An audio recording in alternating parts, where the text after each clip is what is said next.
श्री स्वामी समर्थ. नमस्कार मंडळी, स्वागत आहे तुमचे माझ्या यूट्यूब चॅनलवरती. आजचा दिवस तुम्हाला खूप छान, सुखाचा, आनंदाचा जाऊ हीच मी स्वामींच्या चरणी प्रार्थना करते आणि आपल्या आजच्या नवीन व्हिडिओला सुरुवात करते. येत्या 25 जुलैला म्हणजे शनिवारी आलेली आहे आषाढी एकादशी. आषाढी एकादशी ज्याला देवशनी एकादशी किंवा पंढरपूरची एकादशी असेही म्हटले जाते.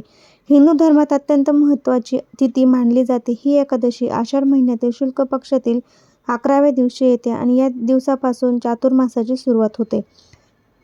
या एकादशीला विशेष महत्त्व दिले जाते. देवशनी या शब्दाचा अर्थ असा आहे, जेव्हा देव भगवान विष्णू शयनी अवस्थेमध्ये प्रवेश करतात, जे डाग निंदा किंवा ध्यान अवस्थेत असते. या दिवशी भगवान विष्णू क्षीरसागर म्हणजे दुधाचा महासागर मध्ये शीर्षसर्पावर गाढनिद्रा अवस्थेत प्रवेश करतात. जेव्हा यांचे आध्यात्मिक महत्त्व हे खूप मोठे आहे. या दिव्य विश्रांतीच्या काळात 4 महिने असतो, जो कार्तिक महिन्यातील प्रबोधिनी एकादशीला संपत असतो, ज्याला कार्तिकी एकादशी किंवा देव उठणी एकादशी असं म्हटलं जातं. आणि आपल्या महाराष्ट्रातील आषाढी एकादशीचे विशेष महत्त्व याच कारण म्हणजे या दिवशी पंढरपूर येथे विठ्ठल रुक्मिणीच्या दर्शनासाठी लाखो भाविक पायी दिंडी घेऊन जातात. ही वारी भक्ती, समर्पण आणि एकतेचे प्रतीक आहे. आषाढी एकादशीचे व्रत हे सर्वश्रेष्ठ मानले जाते. कुटुंबातील अगदी लहान मुलांपासून ते मोठ्यांपर्यंत हे सर्वजण हे व्रत करत असतात.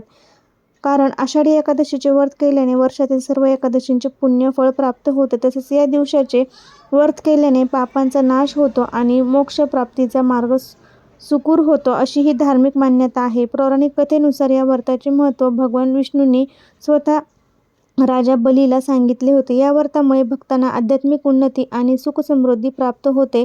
तसेच मनातील सर्व इच्छा, मनोकामना या सुद्धा देखील पूर्ण होतात. या आषाढी एकादशीच्या दिवशी वातावरण सकारात्मक लहरी या खूप जास्त प्रमाणामध्ये सक्रिय असतात आणि म्हणूनच या दिवशी व्रतासोबत विष्णूंच्या पूजेसोबत खास काही प्रभावी उपाय सुद्धा जे आहेत तर ते केले जातात. तर आजच्या व्हिडिओमध्ये मी तुम्हाला अतिशय प्रभावी असा उपाय सांगणार आहे.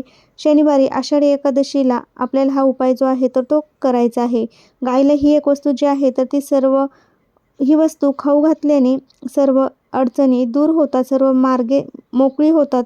एका रात्रीत सुख समृद्धी दिसू लागते आणि 7 पिढ्यांचे दारिद्र्य नष्ट होऊन कितीही कठीणातील कठीण इच्छाही तुमची पूर्ण होईल.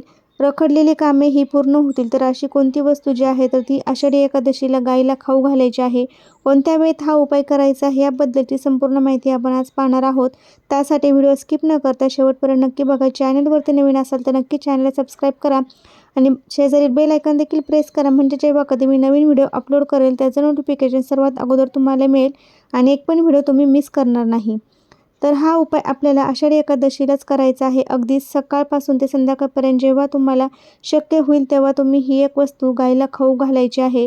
जो व्यक्ती मनोभावे या दिवशी गायीला सेवा करतो किंवा गायीला ही एक वस्तू खाऊ घालतो, त्यावर गोमाता संतुष्ट होऊन त्या व्यक्तीच्या दुर्लभ असा हा वर प्रदान करते. या सेवेने देवी लक्ष्मी, भगवान श्रीहरी विष्णू आपल्यावरती प्रसन्न होतात.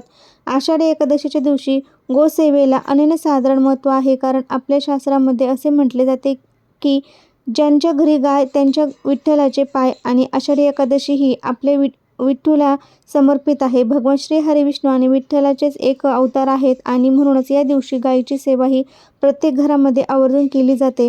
या दिवशी गायीची पूजा केल्याने या आषाढी एकादशीचे पुण्य फळ प्राप्त होते, मानसिक शांतता मिळते आणि विठ्ठलाची कृपाही प्राप्त होते.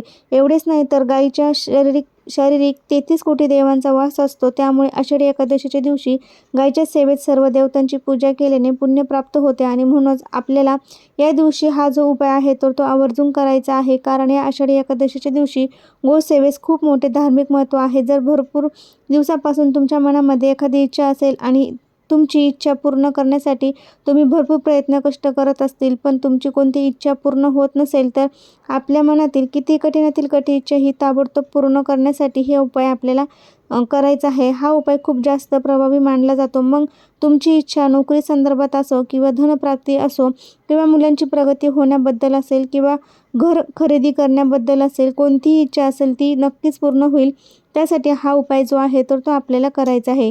त्याचबरोबर तुमच्या घरामध्ये सतत पैशाच्या आर्थिक अडचणी येत असतील, घरात पैसा टिकत नसेल, सतत इतरांकडून तुम्हाला उसने पैसे घ्यावे लागत असेल किंवा घेण्याची वेळ येत असेल तर तुम्हाला तुमच्या मेहनतीला कष्टाला यश मिळत नसेल, कोणतीही गोष्टी तुमच्या मनासारखी घडत नसेल तर या आषाढी एकादशीच्या दिवशी हा उपाय तुम्ही नक्की न चुकता करा. हा उपाय केल्याने 100% फळ तुम्हाला प्राप्त होईल आणि तसेच हा उपाय केल्याने तुमच्या मनातील प्रत्येक इच्छा मनोकामना पूर्ण होईल, कामात यश मिळेल, तुमच्या अडचणी सर्व कामे पूर्ण होतील आणि सर्व अडचणीतून तुमचे मार्ग हे मोकळे होतील. तर हा उपाय करण्यासाठी तुम्हाला शनिवारी आषाढी एकादशीच्या दिवशी सकाळी लवकर उठायचं आहे.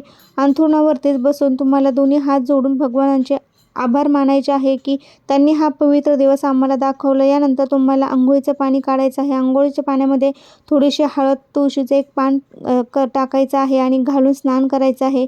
त्यानंतर स्वच्छ कपडे परिधान करून देवघरातील देवांची विधिवत पूजा तुम्हाला करून घ्यायची आहे. विष्णूंची मूर्ती असेल तर, विठ्ठलाची मूर्ती असेल तर, बाळकृष्णाची मूर्ती असेल तर तुम्हाला अभिषेक करून घ्यायचा आहे आणि फोटो असेल तर फोटो स्वच्छ पुसून काढून त्यानंतर त्याच्या पिवळ्या रंगाची फुलं, पिवळ्या रंगाचे नैवेद्य, तुळशी पत्र अर्पण करायचे आहे. देवघरामध्ये धूप, दीप, अगरबत्ती लावून घरातील वातावरण हे खूप असं प्रसन्न करून घ्यायचं आहे आणि त्यानंतर तुम्ही दिवसभरामध्ये हा उपाय केला तरीही चालेल.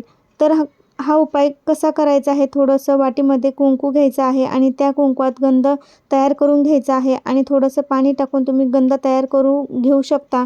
त्यानंतर तुम्हाला तुमच्या मुख्य प्रवेशद्वारावरती कुंकवाचे गंधाने एक स्वास्तिक काढायचं आहे आणि या स्वास्तिकला हळद, कुंकू, अक्षता तुम्हाला अर्पण करायचे आहे आणि धूप, दीप, अगरबत्ती तुम्हाला ओवाळून घ्यायची आहे आणि यानंतर तुम्हाला 2 ताम्हाण घ्यायचे आहे आणि त्यात जर तुमच्याकडे 2 ताम्हाण नसेल तर तुम्ही 2 स्टीलचे ताट घ्यायचे आहे, ते सुद्धा चालेल आणि यानंतर एक पाट घ्यायचा आहे. त्या पाटावर तुम्हाला सर्वप्रथम एक दिवा प्रज्वलित करून घ्यायचा आहे.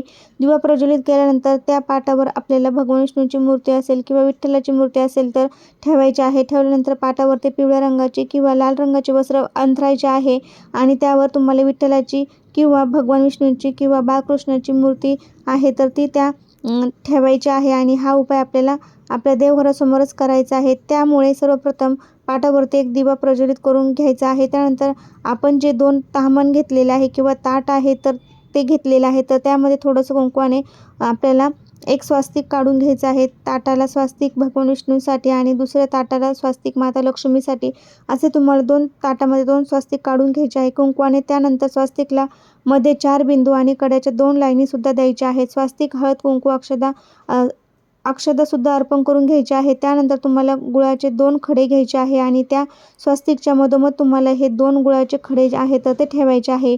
एका ताम्हाणामध्ये आपण जे स्वास्तिक काढलेलं आहे त्या स्वास्तिकच्या मधोमध एक गुळाचा खडा ठेवायचा आहे आणि दुसऱ्या ताम्हाणामध्ये त्या स्वास्तिकवर देखील आपल्याला एक गुळाचा खडा ठेवून घ्यायचा आहे.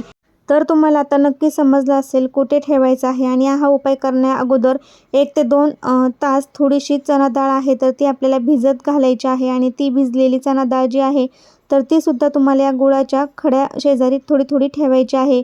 भिजलेली चणा डाळ जी असते तर तेच तुम्हाला घ्यायचे आहे आणि त्यानंतर तेथे तुम्हाला एक तुळशीपत्रसुद्धा ठेवायचं आहे. यानंतर स्वास्तिक, हळद, कुंकू, अक्षता अर्पण करून धूप, दीप, अगरबत्ती ओवाळून घ्यायची आहे. तिथेच एक आसन घेऊन त्या आसनावरती बसायचं आहे आणि ओम नमो भगवते वासुदेवाय नमः या मंत्राचा 108 वेळा जप करून घ्यायचा आहे. काही वेळासाठी हे तसेच तुम्हाला तेथे तुमच्या देवघरासमोर ताटावरतीच ठेवायचं आहे. त्यानंतर संपूर्ण तुम्ही सेवा वगैरे करून झाल्यानंतर एक तांब्याचा कलश भरून घ्यायचा आहे. कलशामध्ये शुद्ध पाणी घ्यायचं आहे. पाण्यामध्ये थोडीशी हळद टाकायची आहे. गंगाजल असेल तर ते थोडंसं टाकायचं आहे आणि या दोन्ही स्वास्तिक जवळ आपण ते ताटामध्ये जो गुळाचा खडा आणि चणा डाळ आहे तर ठेवलेली तर ते दोन्ही वस्तूने एका वाटीमध्ये काढून घ्यायचं आहे आणि त्यानंतर हळद, कुंकू घेऊन या सर्व वस्तू तुम्हाला घेऊन गाईपाशी जायचं आहे. गाईपाशी गेल्यानंतर सर्वप्रथम तुम्हाला गाईच्या पायावरती पाणी टाकायचं आहे. गाईला हळदी, कुंकू, अक्षता लावून घ्यायची आहे. भिजलेली चणा डाळ आणि गुळ आपण वाटीमध्ये घेऊन आलेलो आहोत तर ते सुद्धा तुम्हाला हातामध्ये गाईला खाऊ घालायचं आहे. तर गाईची जिभेचा स्पर्श हा तुमच्या हाताला झाला पाहिजे असं म्हटलं जातं की तिथूनच तुमचे दिवस हे बदलायला सुरुवात होते. म्हणूनच संपूर्ण आयुष्य हे बदलून जातं. आयुष्याचं भाग्य होतं. म्हणूनच नशीब हे तुम्हाला साथ द्यायला लागते. म्हणून शक्य असेल तर बघा तुम्हाला हातामध्ये घ्या. जसं तुम्हाला मी दाखवलेला आहे की हातामध्ये घेऊन आपल्याला ही चणा डाळ आणि गुळाचा खडा आहे तर ते अशा पद्धतीने तुम्हाला गाईला खाऊ घालायचं आहे. ते शक्य नसेल तर वाटीमध्ये तसंच ठेवा आणि तरीसुद्धा चालेल. त्यानंतर काय करायचं आहे, गाईला स्पर्श करायचा आहे आणि गाईच्या पाठीवरून हात फिरवायचा आहे. गाईला आपल्याला प्रदक्षिणासुद्धा करायची आहे. प्रदक्षिणा करत असताना ओम नमो भगवते वासुदेवाय नमः या मंत्राचा जप करायचा आहे असं म्हणायचं आहे. आणि या गाईला प्रदक्षिणा केल्यानंतर प्रदक्षिणा केल्यानंतर आपल्याला पुण्य प्राप्त होतं. गाईला स्पर्श केल्याने आपल्या घरातील वास्तुदोष हा दूर होतो. आपल्या सर्व इच्छा मनोकामना ह्या देखील पूर्ण होतात. तर आपल्याला असा हा उपाय जो आहे तर तो करायचा आहे. पायाखालची गाईच्या पायाखालची जी माती आहे तर ती आपल्याला थोडीशी माती उचलून घ्यायची आहे आणि घरी आणायची आहे आणि ती वाटीमध्ये घेऊन आपल्या घरामध्ये ठेवायची आहे. देवघरामध्ये ठेवली तरी चालेल किंवा तुम्ही गाईच्या पायाखालची माती आपल्या घरात आणून एखाद्या ठिकाणी आपल्याला ठेवायची आहे. घरातील प्रखर पितृदोष, ग्रहदोष, नकारात्मक ऊर्जा, नजरबाधा यासारखे सर्व दोष हे जे आहेत ते आपल्या घरातून निघून जातात. आपल्या घरात पवित्रता, सकारात्मक ऊर्जा भरून जातं. त्यामुळे हा उपाय तुम्हाला आवर्जून करायचा आहे.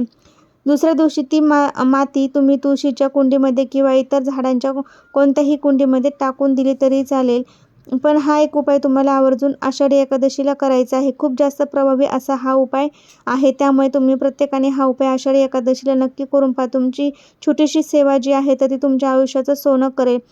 जर या दिवशी तुम्हाला शक्य झाले नाही तर जेव्हा तुम्ही घरातून बाहेर जाताल केव्हा तुम्ही ह्या रस्त्यावर एखादी गाय दिसली तर तिला कमीत कमी हिरवा चारा देखील नक्की खाऊ घाला. आणि विठ्ठलाच्या कृपेने तुमच्या सर्व इच्छा मनोकामना पूर्ण होतील. घरातील सर्व अडचणी दूर होतील. तुमच्या घरावर जर गाय आली तर तिला नक्की गुळाचा खडा आणि चपाती ही नक्की खाऊ घाला. आता असं म्हणून आपण या एकादशीच्या दिवशी गाईलासुद्धा आपण हे खाऊ घालायचं आहे. गाईलासुद्धा उपवास असतो किंवा देवाचा उपवास असतो. तर असं नसतं. उपवास हा कधीच देवाचा नसतो. उपवास हा मनुष्याचा असतो. देवाचा उपवास नसतो. म्हणूनच तुम्ही देवांना नैवेद्य दाखवला सुद्धा चणा डाळ आणि गुळाचा नैवेद्य दाखवू शकतात. तर असा हा उपाय आपल्याला उद्या आषाढी एकादशीच्या दिवशी नक्की करायचा आहे. ते केल्याने घरातील इडापिडा, वाईट शक्ती, नजरबाधा किंवा आपल्या घरातील पैसा टिकत नसेल सर्व अडचणी दूर होईल. 7 पिढ्यांचे दारिद्र्य नक्की संपून जातील. सर्व अडचणीतून मार्ग मोकळे होतील. तर असा हा उपाय तुम्ही उद्या नक्की करा. हा उपाय केल्याने तुमच्या सर्व अडचणी दूर होतील. फक्त आपल्याला मासिक धर्म असेल तर हा उपाय आपल्याला स्त्रीला करता येणार नाही. घरातील इतर व्यक्तींनी हा उपाय केला तरी चालेल. पण सुतक विटाळ असेल तर हा उपाय आपल्याला करता येणार नाही. कसा वाटला व्हिडिओ ते नक्की सांगा. श्री स्वामी समर्थ. धन्यवाद.